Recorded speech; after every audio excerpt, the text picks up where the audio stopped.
Oke, kita lanjut kembali pembahasan kita kali ini ya, masih mengenai perubahan pendidikan dan perubahan sosial ya. Tapi kali ini kita membahas mengenai kegunaan memahami perubahan sosial ya bagi pendidikan. Oke.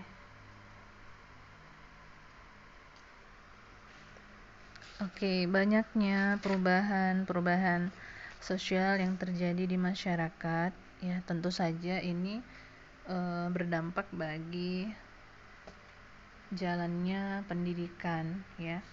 Namun meskipun ada banyak sekali perubahan sosial yang terjadi di masyarakat, mungkin dari segi negatifnya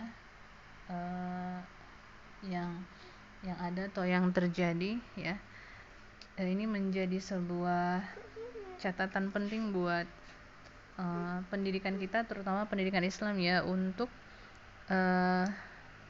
berperan dalam mengatasi perubahan-perubahan sosial yang sifatnya negatif ini.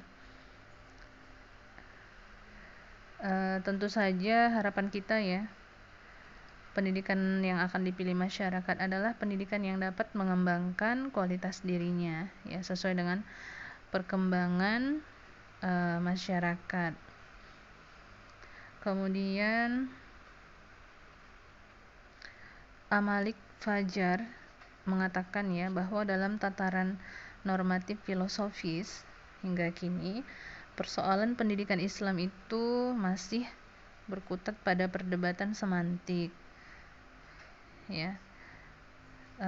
Selain itu ya, pendidikan Islam juga belum menuntaskan konsep-konsep normatif.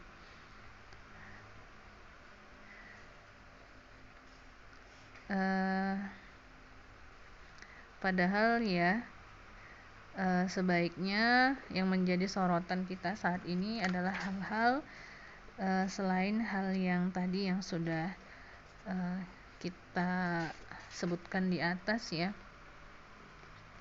Jadi kalau kata Amalik Fajar, pendidikan Islam itu dituntut melakukan fungsi yang bersifat reflektif dan progresif. Dalam fungsi yang pertama ya, seharusnya pendidikan Islam itu bisa menggambarkan corak dan arus kebudayaan yang sedang berlangsung. Nah, untuk fungsi yang kedua ya, progresif, itu seharusnya pendidikan Islam mampu memperbarui dan mengembangkan kebudayaan agar bisa mencapai kemajuan. Nah, pada fungsi yang kedua inilah pendidikan Islam bisa menjalankan kegiatan transformasinya. Kemudian Amalik Fajar menyimpulkan ya, bahwa pada akhirnya kita masih dituntut melakukan pergumulan intelektual dengan mengarahkan potensi kita. Jadi sehingga pendidikan Islam bisa berperan lebih optimal dan bukan sekedar sebagai papan nama. Begitu. Oke, kemudian kita ke pembahasan selanjutnya, yaitu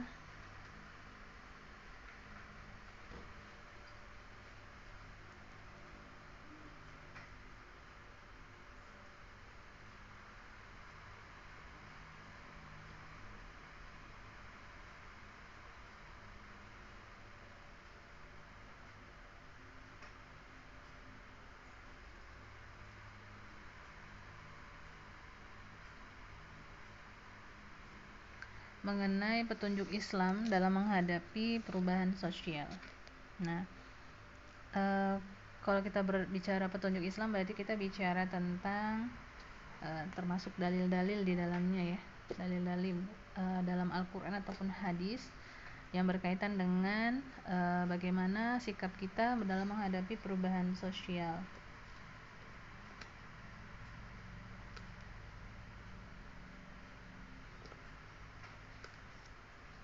Ya, secara umum, secara khusus gitu ya, kita sebagai umat Islam itu dalam menghadapi perubahan sosial hendaknya bersandarkan kepada pedoman utama kita, yaitu Al-Quran ya. Kenapa Al-Quran ya? Karena di dalam Al-Quran itu ada nilai-nilai universal. Misalnya yang pertama, berorientasi pada masa depan. dengan belajar pada peristiwa masa lalu. Ini bisa dilihat di surah Al-Hasr ayat 18. Kemudian yang kedua, berbasis pada riset dan data. Surah Al-Isra ayat 36. Kemudian yang ketiga, bersikap kritis terhadap segala informasi ya sebelum diterimanya sebagai kebenaran. Ini ada dalilnya Al-Hujurat ayat 6. Kemudian yang keempat itu adalah bersikap militansi moderat, yaitu menerima kebenaran dari manapun datangnya sepanjang sesuai dengan nilai-nilai luhur yang bersifat universal. Kemudian yang kelima, senantiasa berorientasi pada tercapainya mutu yang unggul. Ini dalam surah Al-Mulk ayat 2. Kemudian yang keenam, bersikap progresif, berusaha untuk meningkatkan prestasi ke arah yang lebih baik. Ya, ini sesuai dengan sabda Rasulullah. Ya. Kemudian yang ketujuh, ya, bersikap seimbang dan holistik, memperhatikan kebutuhan material dan spiritual, jasmani dan rohani.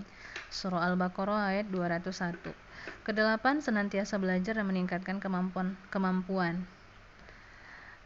Nah, itu pemaparan tentang petunjuk Islam dalam menghadapi perubahan sosial. Oke, ada yang tertinggal ya mengenai jenis perubahan sosial ya.